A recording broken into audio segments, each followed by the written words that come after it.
Yang pertama, kenapa kok Rasulullah dijadikan contoh oleh kita dan apa yang perlu dicontoh? Yang pertama, Rasulullah Shallallahu Alaihi Wasallam adalah seorang manusia. Paham Pak? Rasulullah adalah seorang manusia. Kalau ada kambing Pak, hewan misalnya, ingin mencontoh kambing Pak, tentunya harus hidup bersama kambing yang lain. Kalau ternyata ada kambing hidupnya dengan harimau, maka bunyinya kambing lain Pak. Pasti berbunyi harimau. Kenapa? Karena yang dicontoh harimau. Harus sama yang dicontoh. Kalau misalnya dibalik, ternyata harimau mulai dari kecil dirawat oleh kambing, dan ketika besarnya harimau tidak akan mengaum seperti harimau lainnya. Akan tetapi harimau tadi pasti mengembek sebagaimana kambing. Gimana bunyinya kambing, Bu? Banyak kambingnya di sini. Alhamdulillah. Para kambing yang dirahmati oleh Allah. Aja, Bu. Jadi harus sama, Pak. Kalau misalnya saja, Bu, yang dijadikan contoh oleh kita malaikat, kira-kira bisa, Pak? Malaikat tak makan, malaikat tak minum, malaikat tak punya bini, malaikat tak berkeluarga. Wal malakul ladzi bila abin wa la akla la syurba wa la nauma lahum. Malaikat tak makan, malaikat tak minum, malaikat tak punya keluarga, malaikat tak punya keturunan. Apa yang bisa kita contoh, Pak? Sampean tak makan, Pak? Tanyakan sampean. Aduh, mun beda iki mungkin tak ada.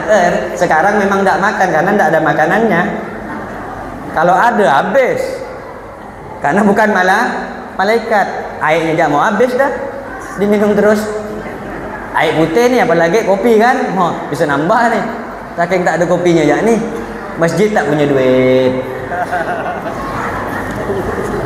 Jadi yang dicontoh harus sama. Kebetulan Rasulullah Muhammad Sallallahu Alaihi Wasallam adalah seorang manusia. Dikatakan Muhammadun Basharun la kal bashari bal huwa kal yakuti bainal hajari.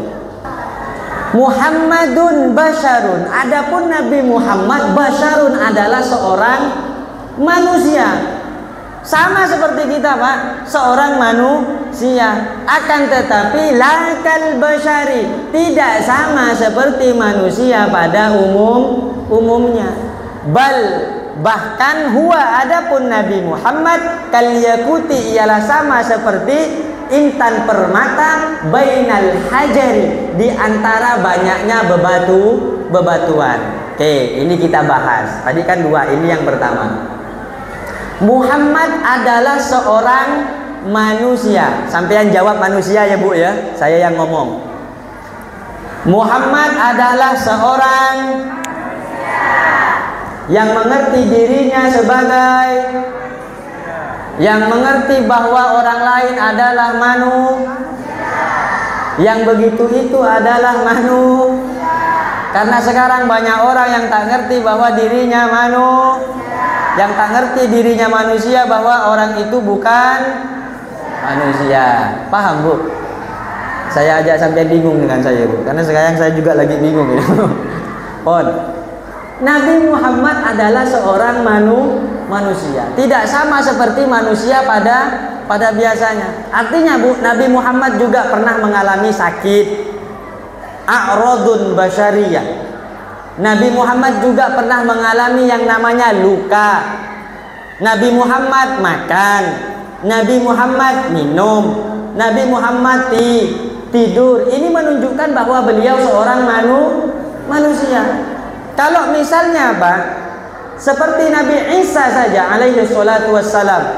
Nabi Isa ini sangat diidolakan oleh orang-orang Nasrani, bahkan diangkat sebagai anak Tuhan. Kenapa Nabi Isa diangkat sebagai anak Tuhan? Karena bagi orang Nasrani, Nabi Isa ini tidak layak sebagai seorang manusia. Mereka meyakini Nabi Isa ini adalah separuh Tuhan, sehingga menyebutnya sebagai anak Tuhan. Ini Nabi Isa, Pak, tidak dengan Nabi kita. Bagaimana kok Nabi Isa sebagai separuh dari ketuhanan yang dipanggil dengan anak Tuhan?